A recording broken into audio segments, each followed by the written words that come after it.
Muchas gracias por acompañarnos una vez más aquí en Hora de Noticias en este día jueves 25 de junio del 2020. Les habla Ezequiel Trumper.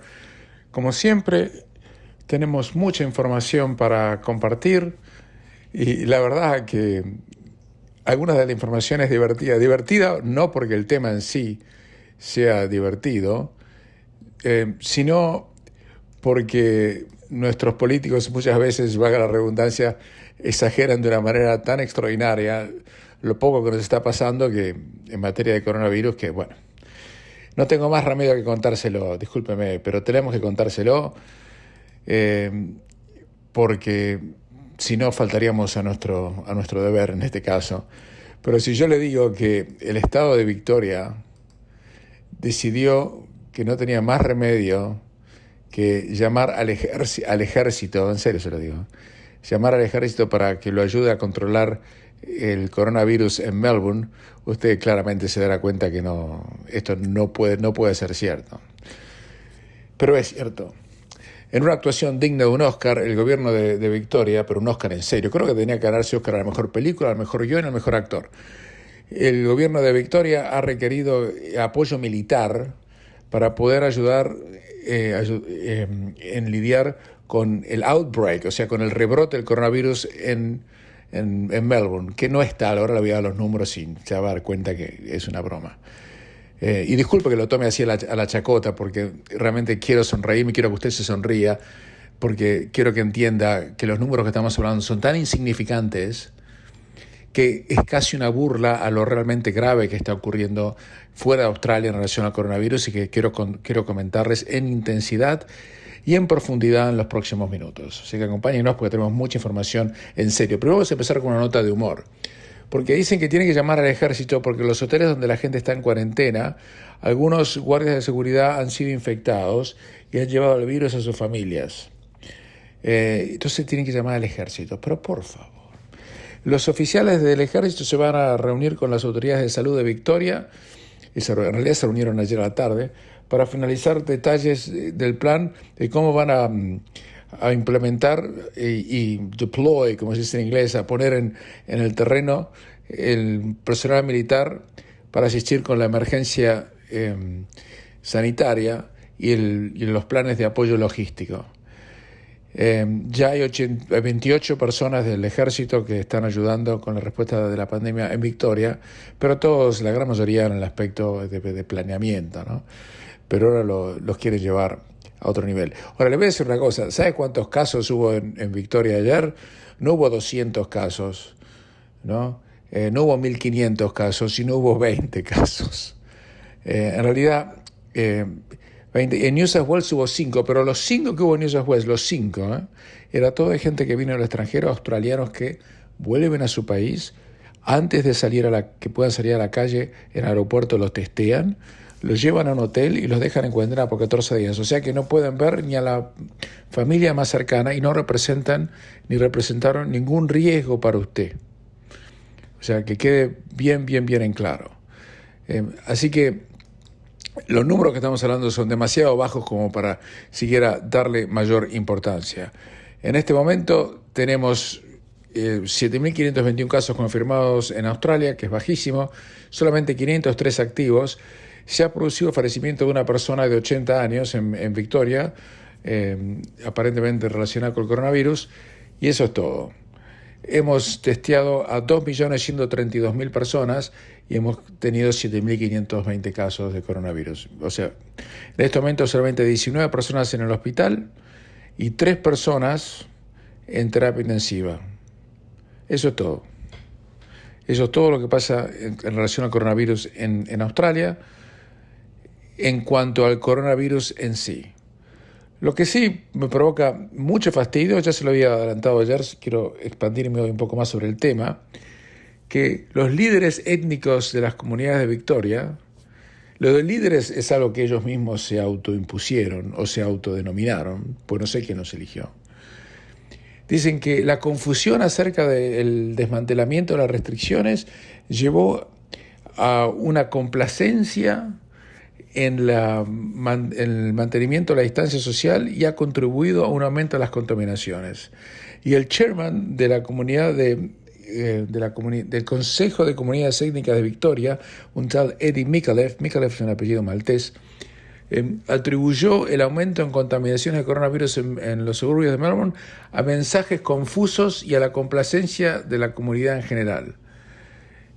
Pero que estos problemas en algunas de estas comunidades se ven en todo el resto de la población. La inferencia que hicieron las autoridades en Victoria de culpar a los inmigrantes por el coronavirus y su expansión es, en mi opinión, con todo respeto se los digo, una verdadera infamia.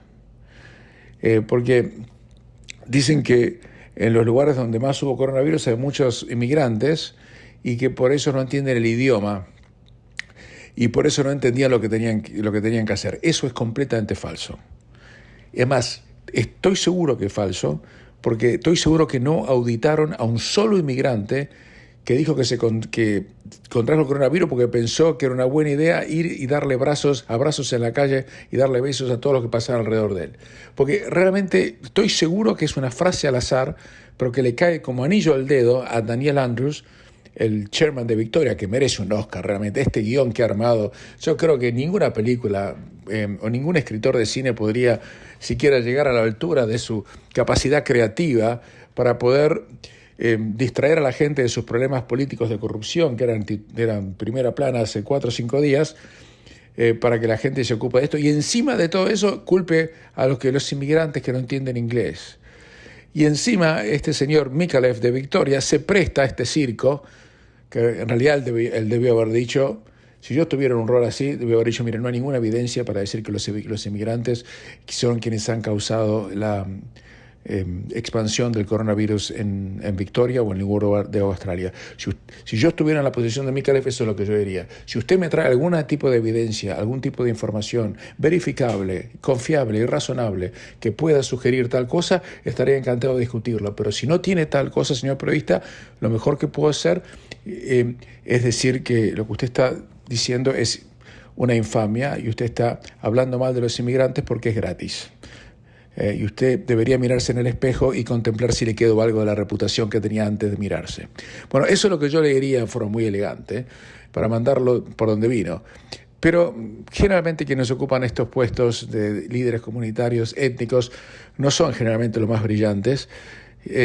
Aparte, ¿alguna vez usted votó por algún líder comunitario étnico? ¿Lo llamaron para votar a alguna elección? ¿A usted? No, seguro que no. Por supuesto, se eligen entre ellos.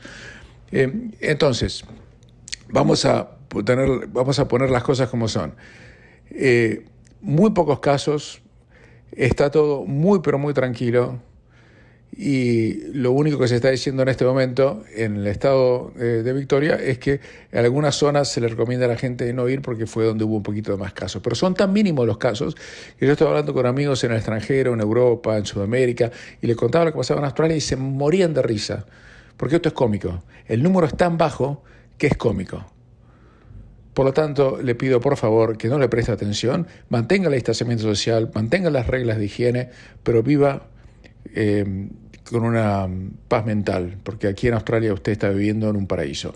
Esto es Radio Austral, 87.8 FM, frecuencia modulada para todo Sydney. Estamos también en la aplicación de Radio Austral que usted puede descargar, y si no lo hizo no entiendo cómo, en cualquier teléfono celular de cualquier marca, diseño o sistema operativo, y puede escuchar este programa de noticias en el momento del día, la noche, en la madrugada que usted quiera, compartirlo con sus amigos y familiares en Australia o en cualquier otro lugar del mundo a través de nuestro canal de YouTube, al que puede ingresar gratuitamente. Tiene mi nombre, Ezequiel Trumper, y también puede ingresar gratis, siempre todo es gratis aquí en Radio Austral, un servicio que le damos gratuitamente a toda la comunidad, a través de la página de Facebook de Radio Austral, Austral la Primera, la página de internet de Radio Austral, radioaustral.com.au, y también la página de internet de quien les habla, ezequieltrumper.com.au, y mi propia página de Facebook que tiene mi propio nombre. Ahora sí, hecha la presentación, ahora sí quiero compartir con ustedes cosas realmente muy importantes que están pasando, y algunas muy tristes, porque la cara oculta, por ahora,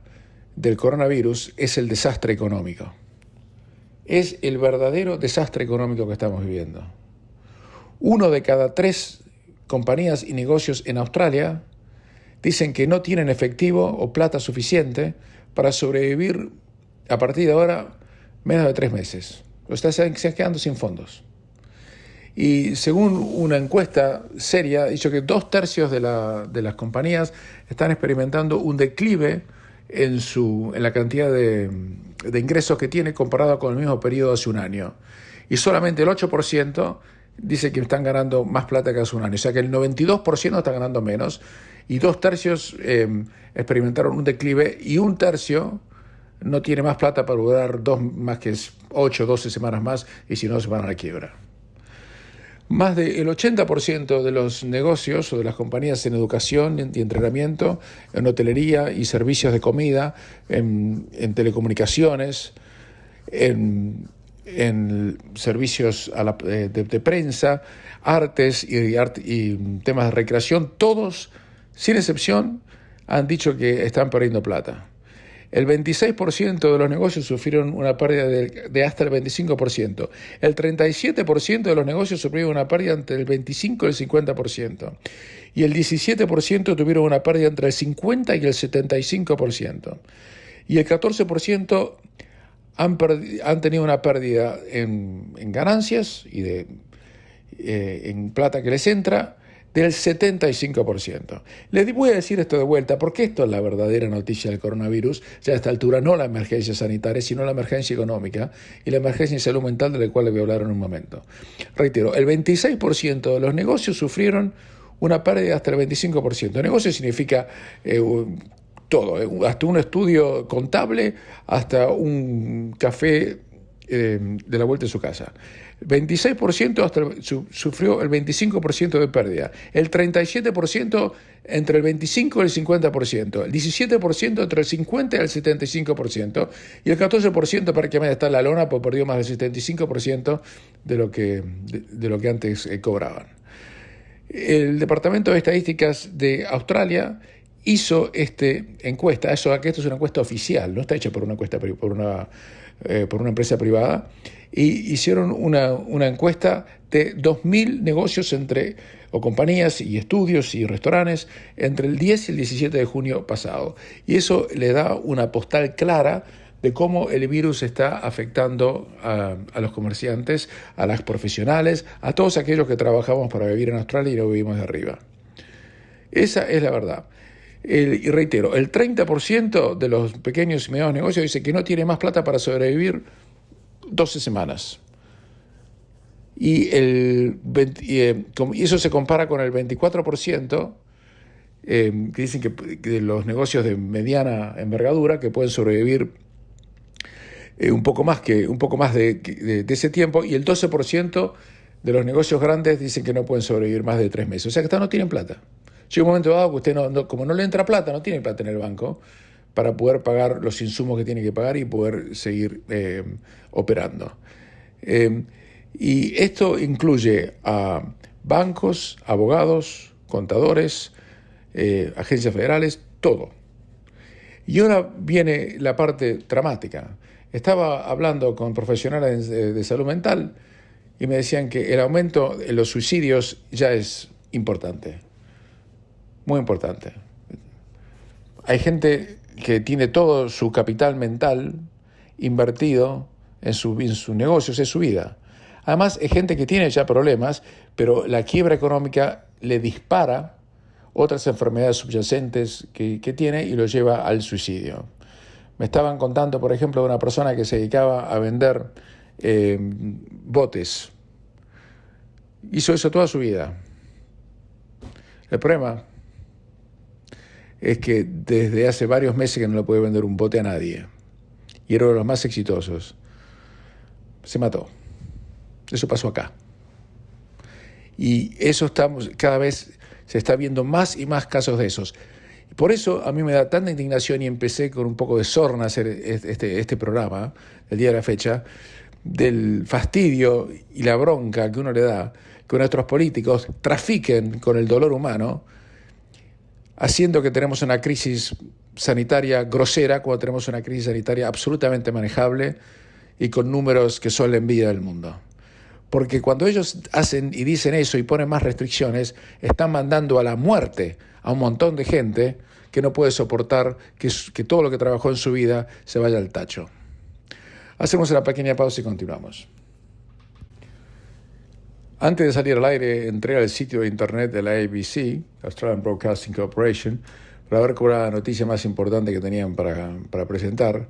¿Y saben cuál era? Era que ellos le habían cortado el presupuesto y iban a tener que dejar cesantes a 250 personas. Le cortaron el presupuesto en $84 millones. Ahora, yo le voy a decir una cosa. El presupuesto de la ABC es $1.000 millones. O sea que si lo corten entre $84 millones es casi algo marginal. ¿Me entiende? Es casi insignificante, representa menos del 1%, por lo tanto es una noticia que no ameritaría nada, pero están afligidísimos por eso.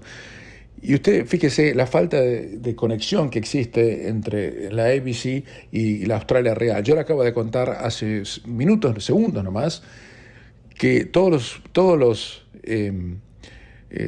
las compañías en Australia estaban desesperadas porque no podían durar más de un determinado número de tiempo, de semanas, porque no tenían plata para poder seguir operando, porque no le podían vender nada a nadie. Y estos parásitos, porque no hay otra manera de describirlos, se quejan porque les han cortado el presupuesto en menos del 1%. En menos del 1%. Y se lo digo, ¿sabe por qué me da mucho fastidio? Porque la ABC no tiene para venderle nada a nadie. Ellos no dependen de que alguien les compre publicidad. Ellos no dependen del rating televisivo. Ellos no dependen de nada. Ellos dependen de que nosotros le demos un cheque en blanco de $1.000 millones todos los años para que ellos publiquen lo que se les antoje y muchas veces cosas que nada tienen que ver con lo que nos pasa. Y hicieron de esto como que esto es una persecución del gobierno, de que cómo le sacan $84 millones. El tema que tenemos es que, señores de la ABC, con todo respeto se los digo, pero no demasiado, estamos viviendo una crisis económica de la más brutal que hemos vivido, en el cual ninguna de las personas que están en este momento escuchando este programa ha padecido. Nunca. Esto recién empieza. El coronavirus no se va a ir mañana. Y el problema es que salir de Australia hoy es una quimera. No hay vacuna en ciernes, no hay tratamiento que conozcamos. Estamos donde estamos y lo bien que estamos porque estamos aislados. Nada más que eso. Pero eso tiene un costo económico y es hora que el costo económico sea compartido por todos, no que ellos tengan coronita, porque ¿sabe la cantidad de periodistas que han perdido su empleo en las últimas semanas porque no hay más publicidad, porque las radios, porque los medios de prensa no pueden vender publicidad? Vaya usted a cualquier canal de televisión, fíjese cómo bajó el nivel de publicidad. Lo invito a que escuche cualquier noticiero, cualquier programa televisivo de noticias y se va a dar cuenta que la cantidad de minutos de publicidad ha bajado muchísimo. Y además el costo del minuto por publicidad ha bajado también. Porque obviamente al haber una recesión económica, las empresas tienen menos plata para gastar en publicidad y es lo primero que cortan además, ¿no?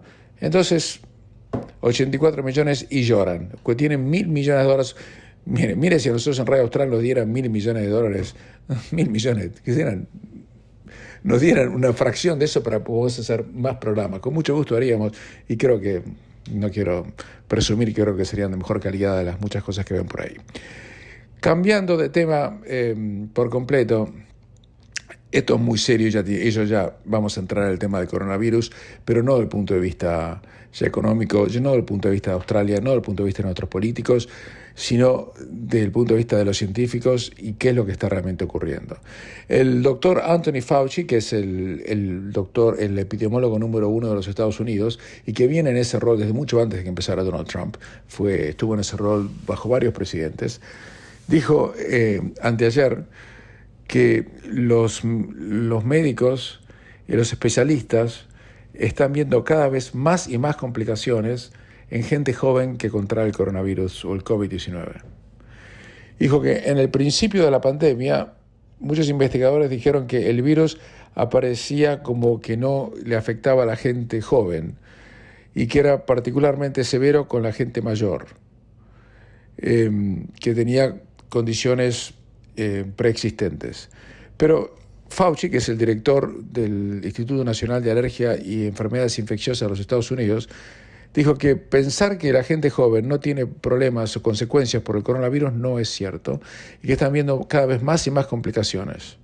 Y Fauci dijo que nunca ha visto un solo virus que tenga una cantidad tan diferente de síntomas. Dice, alguna gente no tiene ningún síntoma, mientras otros tienen síntomas muy leves y otros tienen síntomas que simplemente lo pueden dejar postrado en la casa por unos días. Algunos están en la casa por unas semanas, que es un peor caso. Algunos que tienen síntomas incluso después se recuperan. Otros van al hospital, otros requieren oxígeno, otros requieren cuidados intensivos, otros requieren ventiladores y algunos fallecen. Digo, este comentario de que lo hizo Fauci para pedirle a la gente joven que no sea complaciente y que no ignore las normas de distanciamiento social, especialmente si testean positivo. En Estados Unidos en este momento tienen una escalada brutal en coronavirus y eso se lo voy a contar en un momento. También Fauci dice que hay que terminar con el mito de que quienes son asintomáticos y nunca han tenido ningún síntoma no le puede pasar el virus a los otros. Sí se lo puede pasar.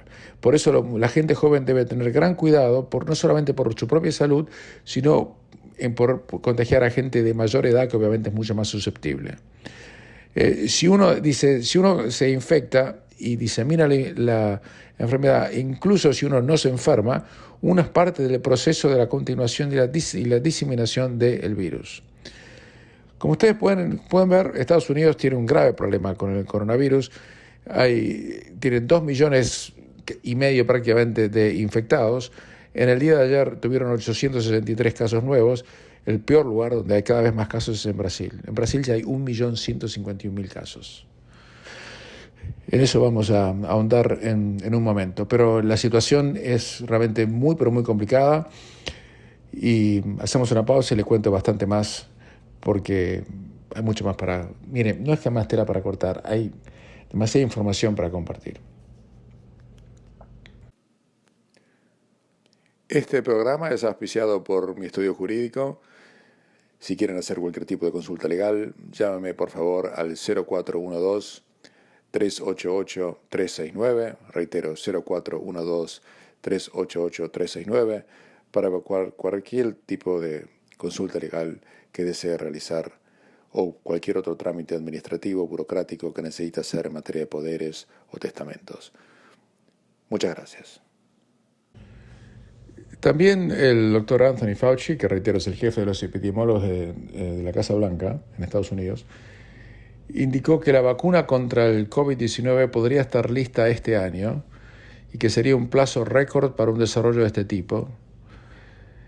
Y dijo que cree que la cuestión es cuándo va a estar lista la vacuna, dando por hecho que si se llegara a una fórmula efectiva contra la enfermedad, esto va a ocurrir pronto y que va a haber una vacuna. Dice que va a haber una vacuna, o sea que no es... Muchas veces se dudó de si era factible hacer una vacuna contra el coronavirus en forma exitosa, ya que nunca se pudo hacer una contra el virus del SIDA, por ejemplo, o contra otros virus similares al coronavirus. Así que no sé por qué dice eso, pero a lo mejor tiene información claramente que no es pública. Sobre los plazos, dijo que es cautelosamente optimista sobre la posibilidad de que esté lista antes del año 2021. Las vacunas generalmente requieren años de investigación y pruebas de eficacia y seguridad antes de llegar a la clínica. Sin embargo, hay tal desesperación en este momento que los científicos no se rinden frente a un hallazgo en una carrera contrarreloj y compiten actualmente más de 136 ensayos en todo el mundo para producir una vacuna entre fines del 2020 y el primer trimestre del 2021. Con la vacuna contra el COVID-19 los investigadores no empezaron de cero, pues la información aprendida de otros coronavirus les dieron un cierto adelanto. El virus del SARS, el coronavirus tiene una estructura muy similar al del SARS, por el cual nunca hubo una vacuna además, ¿no? Con ese virus se obtuvo alguna información científica y salieron también las primeras vacunas posibles, pero no efectivas, ¿no?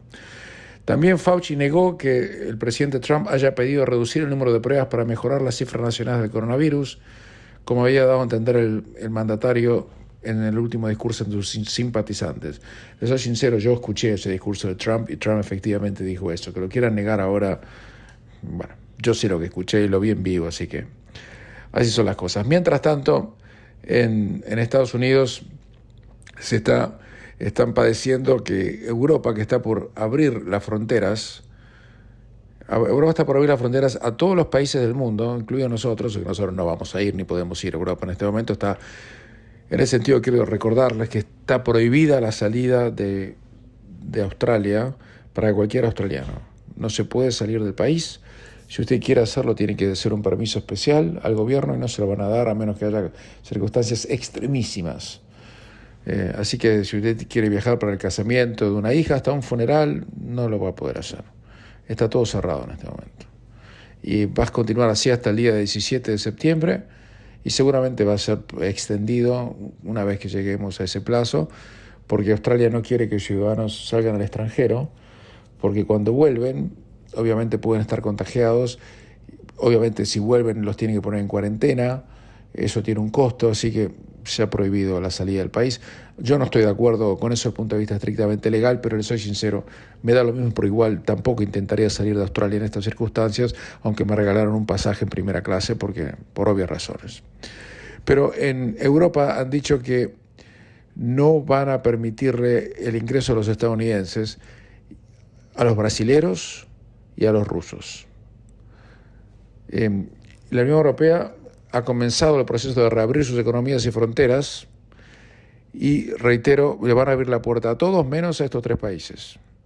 Esta información fue publicada por el diario The New York Times después de que el diario accediera a los borradores de las posibles listas de viajeros aceptables. Si es confirmada esta noticia, los ciudadanos estadounidenses se encontrarían en la misma situación que los rusos y los brasileños, lo cual para Estados Unidos es un duro golpe para el prestigio del país. Y es también un golpe contra el presidente Trump, pero reitero, no tiene nada de quejarse. ¿Por qué quejarse? Porque hay más de 2.300.000 casos en Estados Unidos y más de 120.000 muertes confirmadas por el coronavirus. Las naciones europeas están actualmente evaluando entre 2 posibles listas de visitantes aceptables en función de cómo los países han tratado la pandemia. Ambas incluyen a China, así como también a naciones en desarrollo como Vietnam o Uganda. Desde mediados de marzo, los viajeros de los Estados Unidos y el resto del mundo han sido vetados en la Unión Europea, con unas pocas excepciones que incluyen repatriaciones o viajes esenciales.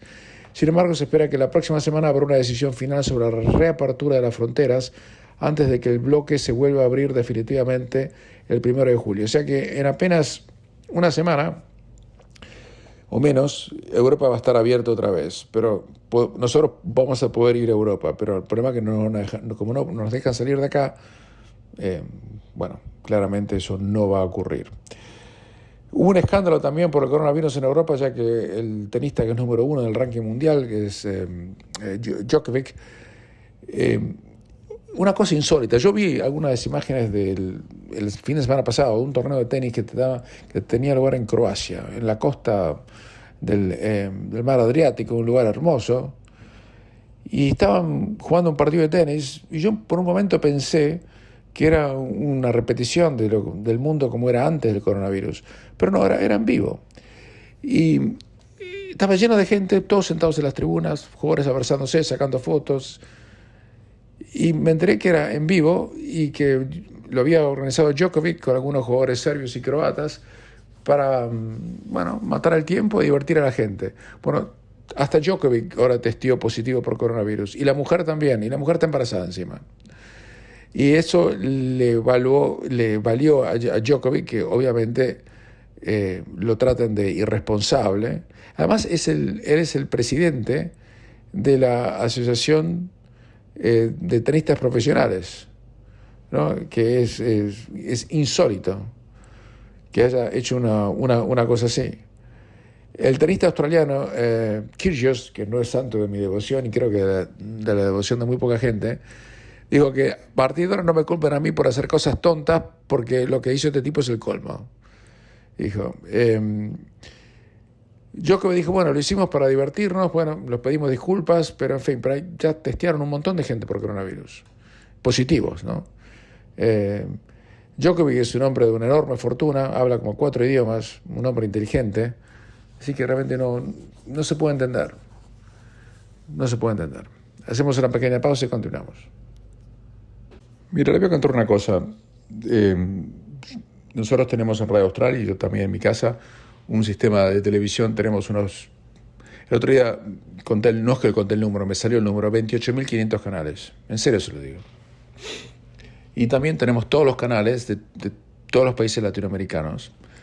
Y la verdad que la vida que uno hace bajo el coronavirus es bastante tediosa a veces. No hay muchos lugares para salir, no hay teatros, no hay cines, no hay conciertos. Todavía, en New South Wales van a empezar a partir de la semana próxima, a partir del 1 de julio. Y esperemos que la vida vuelva a un ritmo más o menos más aceptable. Pero eso es prácticamente una autoindulgencia, decir una cosa así. ¿Y por qué les digo eso? Porque me puse a ver, aburrido, entré a la televisión chilena, a la televisión peruana, a la televisión argentina, y me puse a ver los programas de la mañana. Claro, era mi noche, recién amanecían. Era las 8 o 9 de la noche para mí, era las 7, 8 de la mañana en Sudamérica. Depende de qué país. Me puse a ver primero la televisión chilena, puse a ver el canal 13 de Chile. Y lo que me mostraban eran, yo miraba con horror los controles que existían en la avenida Alameda, con todos los autos que pasaban por allí, que los controlaban, entrevistaban a carabineros que estaban allí en el frío de la mañana de Santiago, haciendo los controles para que no pase nadie, para que la cuarentena se cumpla. Después entré a la televisión peruana. En Perú falta una semana para dejar atrás el confinamiento obligatorio, por ejemplo, de que ya se cumplieron 100 días. Y hay una polémica en este momento en Perú, porque no sabe la cantidad de muertos por la pandemia. No saben si son 8.000, como es el número oficial, 8.000 y pico, o 24.000. Y una residente en Lima le entrevistaron y le preguntaron, le dijeron que la semana pasada falleció el abuelo de mi pareja, tenía 93 años y estaba sano, pero la enfermera que lo atendía lo contagió y se murió. Le dio neumonía y a los 2 días falleció. No sabían que había sido por el COVID-19 porque la prueba molecular llegó recién al día siguiente. Y capaz que ni lo contaron, dice ella, como víctima del coronavirus. Porque como este testimonio, son varios los casos que coinciden que en Perú las denuncias de subregistros de muertes triplicaría la cifra oficial de 8.500, 8.400 a 24.000. En Perú, los registros oficiales de muerte por el COVID-19 solo incluyen a los casos confirmados por pruebas moleculares y rápidas. Sin embargo, un informe comparó las estadísticas entregadas a la Organización Mundial de la Salud con la del Sistema Informático Nacional de Defunciones sobre los fallecidos por causa de muerte. Y desde marzo pasado hasta el 15 de junio, este organismo informó 6.860 fallecidos, pero el SINADEF, que es la entidad gubernamental que les acabo de nombrar, contabilizó al menos 24.262 víctimas por la pandemia. De esos, 16.213 eran víctimas fatales confirmadas por el COVID-19 y 8.049 catalogados como probables, sospechosos o no confirmados. El radical contraste en Perú de los decesos se debería a que el SINADEF registra casos que los médicos certificaron como fallecidos por el virus, ya sea por sus síntomas y o el resultado de los exámenes rápidos o moleculares. Si esto es verdad, ya no sabría qué decirle realmente a esta altura. Mientras tanto, en Chile hubo un proyecto sobre servicios básicos, no prosperó, va a tener que ser regresado al Congreso. Chile es el país de Latinoamérica, después de Perú y Brasil, que más contagios representa, pero usted toma en cuenta la población chilena. Chile tiene menos de 19 millones de personas, o 19 millones de personas, menos de 20. Perú tiene 32 o 33 millones de habitantes y Brasil tiene 213 millones. En en Chile ya hay, dicen oficialmente 4.505, pero otras cifras dan que es el doble que esto. Van a saber. Mientras tanto, en la Argentina han decidido volver a la cuarentena, extenderla, ya llevan 100 días, yo no sé cómo hacen. Yo hablo con mis amigos y familiares allí, están desesperados. Y han decidido extender la cuarentena, pero esta vez va a incluir el regreso a una fase anterior. Y el presidente Alberto Fernández, que en realidad dicen que es un vocero de Cristina Kirchner, la verdadera presidenta, va a hacer un discurso oficial en las próximas horas para pedirles un último esfuerzo que evite dilapidar lo hecho hasta ahora. Pero en realidad lo que hicieron hasta ahora fue tenerlos encerrados sin testear a nadie, no sabían dónde estaba el virus. Y todavía Argentina tiene un número bajísimo de testeos, como les cuento habitualmente. La gente está desesperada allí, de lo mal que la están pasando, pero hay que decir una cosa, Argentina ha sido muy exitoso en este sentido, en mantener el número de víctimas a un nivel muy bajo. En ese sentido, hay que felicitar a los argentinos porque tienen 1.078 muertos nada más. Y compárenlo con lo que acabo de decirles de Perú. Argentina tiene una población muy superior a Perú, 45 millones contra 32, o de Chile, que tiene 8 veces prácticamente el número de muertes que Argentina, si uno mira las cifras extraoficiales, y 4 veces y media el número de muertes que Argentina, si uno mira las cifras oficiales, con una población que no es ni la mitad de lo que Argentina tiene. Hacemos una pequeña pausa y salúdese a sí mismo y péguese un abrazo de que está en Australia. Hacemos una pausa y continuamos.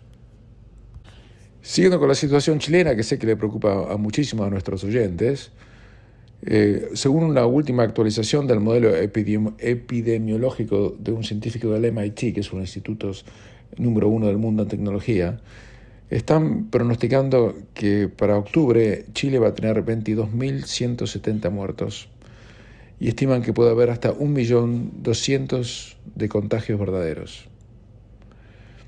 Esto lo dice un científico de datos independientes en el MIT, que es uno de los más capaces del mundo, y por ahora le ha acertado en todo. Dice que nuestro modelo de predicción del COVID-19 agrega el poder de la inteligencia artificial a un modelo clásico de enfermedades infecciosas. Y él ha proyectado con esa base 22.000 muertes para octubre, insertando las muertes diarias en Chile proporcionadas por la Universidad Johns Hopkins en nuestro modelo de aprendizaje automático. Y que el pico de muertes diarias será en los próximos 30 días, donde dicen que en Chile van a morir de 200 a 300 personas por día. Espero que no sea cierto, pero uno tiene obligación periodística de contarles lo que está pasando allí, porque la comunidad chilena más importante o más numerosa del mundo, fuera de Chile, está aquí, en Australia. Y nosotros aquí en Radio Austral tenemos obviamente que darle prioridad a eso y contarles qué es exactamente lo que está pasando. Por otro lado, en un reportaje que salió publicado en el diario estadounidense The Washington Post, se calificó de caótica la estrategia de comunicación del gobierno de Piñera durante la pandemia del coronavirus. Yo no voy a dar opinión de esto porque no estoy en Chile ni conozco la política chilena, ni siquiera en superficialidad, como para poder emitir una opinión. Les voy a contar lo que se dice. Dice que Chile celebró el éxito contra el coronavirus y empezó a abrirse, y desde ese momento las infecciones se han disparado. Y dice que no fue hace tanto tiempo que el presidente Sebastián Piñera se jactó de que el país estaba listo para el COVID-19. Y dijo en marzo pasado, esto es textual, Chile está mucho mejor preparado que Italia para enfrentar el coronavirus. Y después de confinar a la población, reforzar los hospitales y realizar pruebas agresivamente, parecía que a Chile le estaba yendo bien contra la pandemia. Pero ahí se desbarató todo. Los primeros casos se concentraron en un grupo demográfico más joven en las áreas más ricas de Santiago, manteniendo las hospitalizaciones y muertes relativamente bajas y llevando a los funcionarios a creer que el brote estaba contenido. Pero el movimiento de trabajadores, clases más bajas, por la capital pronto llevó al virus a los barrios más pobres y superpoblados. El enfoque de imponer y levantar bloqueos dinámicos por área no tuvo éxito, fue un fracaso. Y lo que dice el periódico es que la tasa de mortalidad por coronavirus en los hospitales públicos de Santiago ha sido el doble que el de las clínicas privadas y que en sectores como la población Lormida y de Peñalolén. Allí las políticas de aislamiento estrictas para las clases altas y medias de Chile parecen irrelevantes. En pocas palabras, lo que está diciendo es que a los ricos se están salvando y los pobres se están muriendo como moscas. El consejo inicial sugirió que quienes contraen el virus se aíslen en habitaciones separadas y bien ventiladas y se abstengan de compartir baños con otras personas. En hogares donde varias generaciones viven juntas en espacios confinados, en los barrios pobres, eso es imposible. Si bien Chile ha mantenido niveles comparativamente altos de testeo, la impopularidad de Piñera después de las protestas de la primavera pasada y una estrategia de comunicación caótica durante el brote han socavado la respuesta del gobierno. Con el invierno ya empezando a hacer estragos, los chilenos ahora enfrentan meses de cuarentena. A medida que Chile pasaba por Italia en los casos, ya que tenía más casos que Italia, los nuevos datos de esta semana ofrecen un rayo de esperanza de que su curva finalmente podría comenzar a aplanarse. Pero las autoridades instan a los chilenos a que no bajen la guardia y se espera que cuando haya un referéndum constitucional que los manifestantes ganaron en la primavera pasada y que ahora se retrasó hasta octubre, ahí la gente vuelva a las calles para protestar por las condiciones que el brote dejó al descubierto. La situación es realmente muy, pero muy seria desde todo punto de vista. Les recuerdo que en pocas horas más se va a conocer si Australia va a ser sede del Mundial de Fútbol Femenino. Ya se está esperando aquí, se está descontando la victoria. El único rival es Colombia. Colombia, desde el punto de vista técnico, su licitación no fue bien vista por la FIFA en el informe técnico que se dio a conocer. Y yo le diría que Australia tiene un 99.99% de posibilidades de ganar ser sede del Mundial, que compartiría junto con Nueva Zelanda. Pero realmente, al lado de todo lo que le acabo de contar, hablar del Mundial de Fútbol o hablar del triunfo de Barcelona jugando mal contra el Atlético Bilbao es casi una falta de respeto. Les habló Ezequiel Trump, será hasta mañana.